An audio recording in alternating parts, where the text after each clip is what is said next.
তিন তালা দিয়ে দিচ্ছে, তারপরেও কেন আমার বাসায় যে সে তালা দিচ্ছে। আঘাতের চিহ্ন তো আমিও দেখাইতে পারি, এই যে দেখেন আমিও তো দেখাইতে পারি, এরকম বহুত কিছুই আছে। আমাদের তালা দেওয়া ছিল গ্যানিং মেশিন দিয়ে, সেই তালাটা প্রথমে ভাঙছে, তারপরে যে আমাদের তালাটা মানে ওনাদের তালাটা লাগানো হয়েছে। আমার মা হিসেবে তার আমি অনেক রেসপেক্ট করি, তার আমি খারাপ কথা বলতে চাইতেছি না। আপনারা মানে বারবার একই কথা বলতেছেন যে তার বিয়ে নিয়ে আপনাদের উঠাপড়া লেগে গেছেন। তার বিয়ে নিয়ে তো আমাদের কোনো প্রবলেম ছিল না, এটা কখনো আমরা বলি নাই যে তার বিয়ে নিয়ে আমাদের প্রবলেম।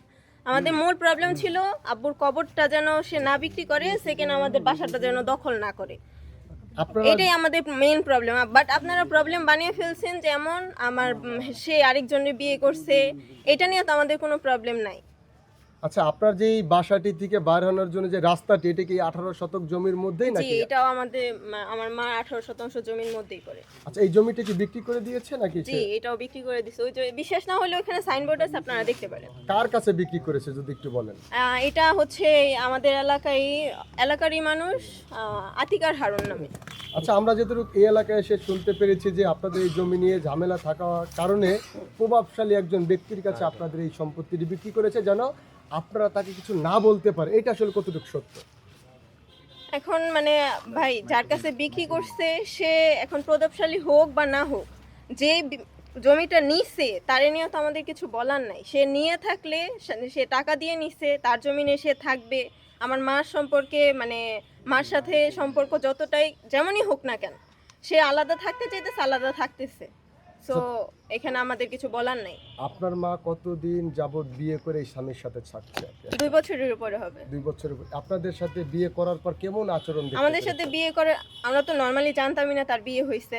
1 সপ্তাহ পরে জানতে পারছি। এরপর থেকে ওনার সাথে আমাদের কোনো সম্পর্ক মোটামুটি অনেকভাবেই কথাবার্তা হয় না। আচ্ছা, এই যে আমরা যতটুকু জানতে পেরেছি, আপনার কাছ থেকে শুনতে পেরেছি মিডিয়ার মাধ্যমে, আপনার মা পরকীয়া করে তাকে বিয়ে করেছে, সে একজন সিকিউরিটি গার্ড। আচ্ছা, আপনারা ঘুরে ফিরে একটা জিনিসেই কেন আসতেছেন? এটা আসলে আমরা তো আগে ছিলাম না। হ্যাঁ, উনি মানে বিয়ে করছে, যারে বিয়ে করছে পরক্রিয়া করেই করছে, যেটাই করছে। আমার বাবা মারা যাওয়ার পরেই সে বিয়েটা করছে।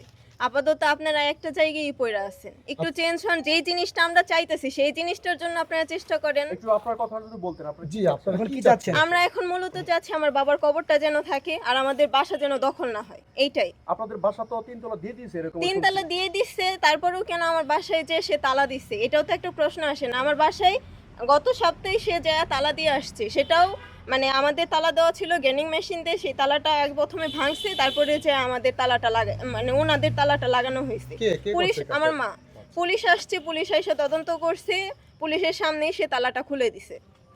এখনো কি তালা অবস্থায় আছে কিনা? হ্যাঁ, এখন আমাদের তালা দেওয়া, কিন্তু পুলিশ আসার পরে সে তালাটা খুলে দিছে। পুলিশ আসার পর আপনার মা কি বলেছে? পুলিশ আসার পর শুরুতেই বলছিল যে সে কোনো তালা খুলবে না, এটা আমার বাসা, আমি এই বাসাতে অন্য কাউরে থাকতে দিব না। বাট পুলিশ অনেকবার রিকোয়েস্ট করার পরে সে তালাটা খুলে দিছে। আপনার বাবা কোন জমিটুকু লিখে দিয়ে গেছে আপনার মাকে? এখানে মানে এই বাউন্ডারি থেকে ওই পাশ পর্যন্ত যতটুকু দেখতেছেন পুরোটাই 18 শতাংশ। 18 শতাংশ। জি। আপনাদের যে 3 তলা বিল্ডিংটা রয়েছে পিছনে, এটা আমার আর আমার বড় বোনের নামে। ওটা আলাদা জমি? জি, ওইটা আলাদা জমি, এইটা আলাদা জমি। এই জমিটা আগে কিনা হয়েছে, ওইটা পরে কিনা হয়েছে। আপনার ছোট ভাইয়ের নামে কোনো কিছু দেওয়া হয়েছে? জি, আমার ছোট ভাইয়ের নামেও আছে। আপাতত আমার ছোট ভাইয়ের এখানে টানার কোনো দরকার নাই, কারণ দ্বন্দ্বটা বাড়ছেই আমাদের মানে বাবার কবরটা নিয়ে। দ্বন্দ্ব কোনো জায়গায় আমার ভাইরে নিয়েও না, কোনো জায়গায় তার বিয়ে নিয়েও না। আচ্ছা, 2 বছর ধরে বিয়ে হয়েছে, আপনারা এত দিন পরে কেন প্রকাশ্যে আসছেন? 2 বছর ধরে বিয়ে হয়েছে, সে জমিটা বিক্রি করার পরেই আমাদের সাথে মোটামুটি ভাবে মানে কথা কাটাকাটি হয়েছে। বাট এখন এমন পর্যায়ে আসছি যে সে আমার ভাই, আমার কাকা তো ভাইদের নামে মামলা দিছে। আর যেদিন তালাবন্দি করা হয়েছে আমার বাসাটা, তারপরের দিনে আমার বোনকে সে মানে জেলে পাঠাইছে। একদিন এক রাত সে জেলেই ছিল। ইনফ্যাক্ট সে এইটাও বলছে যে মানে 15-20 দিনের আগে সে আমার 15 দিন বা 3 মাসের আগে আমার বোনকে বের হতে দিবে না। এই যে এখানে বলেছিলেন, আপনার মা বলেছে যে আপনারা তাকে আঘাত করেছেন, অনেক মারধর করেছেন। এটা সম্পূর্ণই মিথ্যা। তার গায়ে আমরা হাত তুলি নাই। সে আঘাতের চিহ্নটাও দেখাইছে। আঘাতের চিহ্ন তো আমিও দেখাইতে পারি, এই যে দেখেন আমিও তো দেখাইতে পারি, এরকম বহুত কিছুই এটা আছে। হলো কিভাবে আপু যদি একটু বলেন? এইখানে আমার বোনকে যখন ধরে নিতেছিল, আমি আমার বোনের সামনে ছিলাম, আমি যে আমাদের রাস্তার মাঝখানে পড়ে গেছিলাম, আমার মা চুলে মুঠি ধরে আমাকে সাইডে আনছে। আপনি কি এই মার পেটে হয়েছিলেন? জি, এই মায়ের পেটেই হয়েছে। তাহলে আপনাকে কিভাবে আঘাত করে?